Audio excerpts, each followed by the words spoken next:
Hello প্রশিক্ষণার্থীরা, এই অধিবেশনে আমরা শিখব কিভাবে কোণার মেকিং করতে হয়। এই অধিবেশনের শেষে আপনি কোণার ধরন এবং তাদের বৈশিষ্ট্যগুলি বর্ণনা করতে সক্ষম হবেন। ব্যান্ডিং এবং বায়াস ফেসিং সহ মিট্রিং ব্যাখ্যা করতে পারবেন। রুমালের সেলফ টার্ন কোণগুলি তৈরি করার ধাপগুলি জানতে পারবেন। সেই সঙ্গে মিটারিং এর সাহায্যে স্ট্রিপগুলির কোণগুলি প্রস্তুত করার ধাপও ব্যাখ্যা করতে পারবেন। কোণগুলি গঠিত হয় যেখানে দুটি প্রান্ত মিলিত হয়। আপনি সাধারণত আয়তক্ষেত্রাকার এবং বর্গাকার আইটেম যেমন লেপ, ন্যাপকিন, টেবিল ক্লথ, বালিশ ইত্যাদি লক্ষ্য করেছেন। এগুলি নানা রকমভাবে ফিনিশ হয়। ওভারল্যাপিং কোণগুলি কিছুটা ভারী, তাই ন্যাপকিন, টেবিল ক্লথ, তোয়ালে, রুমাল, বিছানার কভার ইত্যাদির জন্য কিছুটা হালকা ওজনের কাপড় ব্যবহার হয়। ফ্রন্ট ওপেন পোশাকের হেমেও এর ব্যবহার করা হয়। আসুন ওভারল্যাপিং কর্নারগুলির কিছু বৈশিষ্ট্য দেখি। যখন উভয় প্রান্তের হেমে দৈর্ঘ্য ও প্রস্থের হেম সমান আকারের ভাঁজ থাকে, তখন আমরা একটি বর্গাকার কোণ পাই।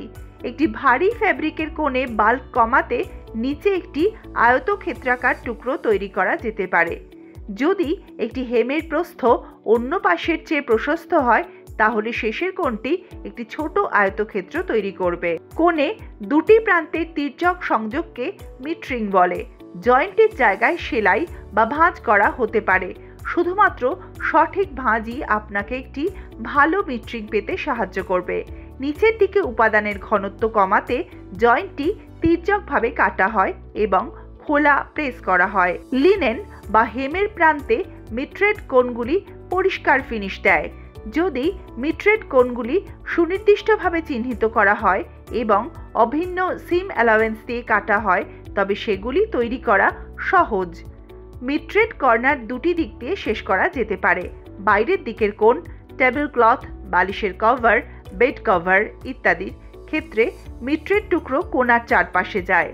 যদি টুকরোটি কোণার মধ্যে থাকে, তবে এটি একটি অভ্যন্তরীণ কোণ, ঘাড়ের লাইনে ব্যবহার হয়। আসুন মিট্রেড কর্নারের বিভিন্ন ধরন দেখি। স্বপরিবর্তিত কোণগুলি প্রধানত উপাদানের উল্টো দিকে কাজ করা হয়। মূল উপাদানটি উল্টে নেওয়া হয় এবং সঠিকভাবে ভাঁজ করে দেওয়া হয়। এই ধরনের কোণ সর্বদা একটি বাইরের দিকের কোণ গঠন করে। ব্যান্ডিং সহ মিট্রিং সবসময় একটি পোশাকের আকারকে প্রসারিত করে। এটি একটি সীমানা হিসেবে একটি আলংকারিক প্রভাব দিতে ব্যবহার হয়, অথবা এটি দৈর্ঘ্য পরিবর্তন ইত্যাদির জন্য ব্যবহার হয়, যেমন শিশুদের পোশাক। ব্যান্ডিং সবসময় ডাবল লেয়ারে শেষ হয়। বায়াস ফেসিং সহ মিট্রিং প্রধানত বর্গক্ষেত্র বা ভি আকৃতির নেকলাইন ফিনিশের জন্য ব্যবহার হয়। নেকলাইন অবশ্যই মুখোমুখি প্রসারিত হতে হবে, তাই এখানে বায়াস স্ট্রিপ ব্যবহার করা হয়। প্রসারিত হওয়ার কারণে এই কর্নারটি ফিনিশটি একটি ফ্ল্যাট চেহারা দেবে। বায়াস টুকরো রেডিমেড হতে পারে বা হালকা ওজনের আন্ডারলাইনিং ফ্যাব্রিকের নিজেও তৈরি হতে পারে। চলুন এবার দেখি কিভাবে কোণা তৈরি করবেন।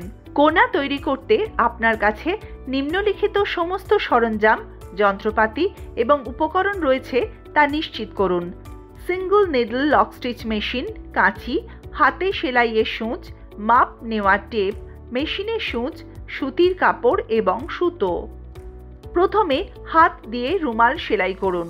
উপাদানটিকে 45x45 সেন্টিমিটারের দুটুকরো করুন। রুমালের জন্য একটি ব্যবহার করুন। চেক করে নিন এর আকার ঠিক আছে কিনা, মিলের তরফে কোনো ত্রুটি আছে কিনা। এবার ফেব্রিকটি ছোট করে নিয়ে প্রেস করুন।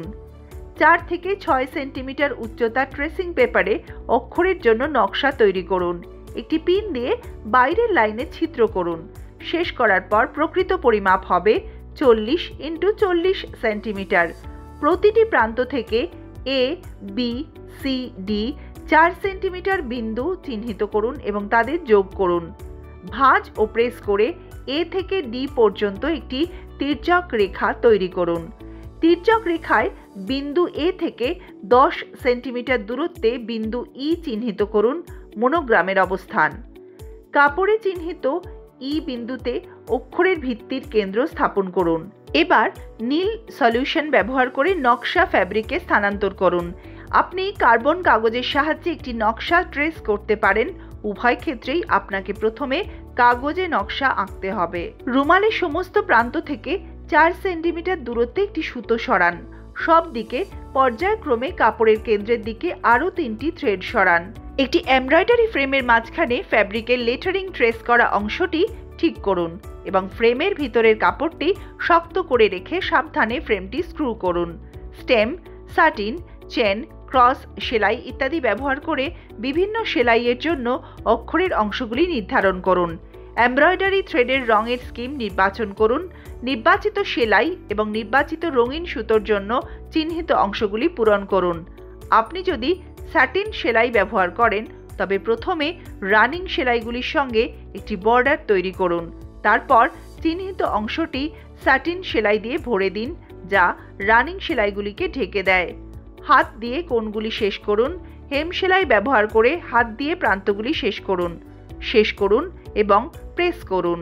স্যাম্পলের টুকরোর অন্যান্য দিকগুলো অন্য ধরনের কোণ তৈরি করুন। এখানে নিজে পাল্টানো কোণা তৈরি করার ধাপগুলি রয়েছে। ফ্যাব্রিকের প্রান্তগুলি সমস্ত প্রান্তে ফ্যাব্রিকের উল্টো দিকে 0.5 সেন্টিমিটার ঘুরিয়ে দিন। কোণ ভাঁজ করুন এবং সরানো সুতোর সাহায্যে তৈরি ছিদ্রের কোণে কোণার বিন্দু সেট করুন। 2টি সেলাই দিয়ে ঠিক করুন। হেম সেলাই দিয়ে কোণার বাঁকানো প্রান্তগুলি সেলাই করুন। রুমালটি এমনভাবে ভাঁজ করুন যা একটি নির্দেশ করে যুক্ত হবে এবং ফ্যাব্রিকের সোজা দিকগুলি একসাথে থাকে। হুইপ সেলাই দিয়ে প্রান্ত যোগ করুন। প্রান্তটি ভিতরে ঘুরিয়ে দিন যাতে সি প্রান্তের উপরে থাকে। অন্য সব কোণে একই প্রক্রিয়ার পুনরাবৃত্তি করুন। আসুন মিটরিংয়ের সাহায্যে স্ট্রিপগুলির কোণগুলি প্রস্তুত করি। বালিশের কভারের লম্বা অংশে পিন দিয়ে স্ট্রিপটি ঠিক করুন। পাশের 1/3 পরে শুরু করুন। স্ট্রিপগুলির ভাঁজ করা দিকটি ভিতরের দিকে হওয়া উচিত। স্ট্রিপ জয়েন্ট কোণ থেকে সংযুক্ত করবেন না। স্ট্রিপগুলির জয়েন্টগুলিতে সেলাই শুরু করবেন না। সিম লাইন ক্রসিংয়ের কোণে থামুন। ফ্যাব্রিকের দিকে তির্যকভাবে স্ট্রিপগুলি ভাঁজ করুন। স্ট্রিপটি সোজা কোণার দিকে ভাঁজ করুন যাতে ভাঁজটি স্ট্রিপের প্রান্তের সঙ্গে সারিবদ্ধ হয়। এবার সামান্য প্রেস করুন। বালিশের ওয়ারের টুকরো থেকে স্ট্রিপটি সরান এবং পুরোপুরি খুলে ফেলুন। সোজা দিকে একসঙ্গে অনুভূমিক প্রেস লাইন বরাবর স্ট্রিপটি ভাঁজ করুন। তির্যক প্রেস লাইন বরাবর সেলাই করুন যা একটি পিরামিড গঠন করে। কাটা প্রান্ত থেকে 6 মিলিমিটার রেখে সেলাই শুরু করুন এবং অন্য প্রান্ত থেকে 6 মিলিমিটার রেখে শেষ করুন। পয়েন্টগুলো ক্লিপ করে দিন। প্রতিটি পাশে 6 মিলিমিটার সিম অ্যালাওয়েন্স রেখে কোণে অতিরিক্ত ছাঁটাই করুন। পয়েন্ট ক্লিপ করে দিন। খোলা সিম অ্যালাওয়েন্স প্রেস করুন এবং মিট্রেড কোণার ডান দিকে ঘুরিয়ে আবার স্ট্রিপটিকে তার কেন্দ্রে ভাঁজ করুন। তাহলে মিট্রেড কর্নারটি স্ট্রিপে দেখা যাবে। বালিশের কভার পিস এর ডান দিকে স্ট্রিপটি পিন করুন। স্ট্রিপের কোণটি বালিশের কভার পিসের কোণার সাথে মিলতে হবে এবং স্ট্রিপের কত প্রান্তগুলি বালিশের কভারের কত প্রান্তের সাথে মিলতে হবে। অন্য 3টি কোণের জন্য কোণা তৈরির প্রক্রিয়াটি পুনরাবৃত্তি করুন। 4টি প্রান্ত বরাবর সেলাই করুন। কোণার চারপাশে ছোট সেলাই করুন। কোণের সিম অ্যালাওয়েন্স ছেঁটে ফেলুন। টপ স্টিচড সিম, কর্ডেড সিম এবং ডেকোরেটিভ সিমগুলি কিভাবে তৈরি করা যায় সে সম্পর্কে আমরা এই অধিবেশনের শেষে পৌঁছেছি। এখন আপনি কোণার ধরন এবং তাদের বৈশিষ্ট্যগুলি বর্ণনা করতে সক্ষম হবেন। ব্যান্ডিং এবং বায়াস ফেসিং সহ মিটরিং ব্যাখ্যা করতে পারবেন। রুমালের সব আঁকানো কোণগুলি তৈরির ধাপগুলি জানবেন এবং মিটরিং স্ট্রিপ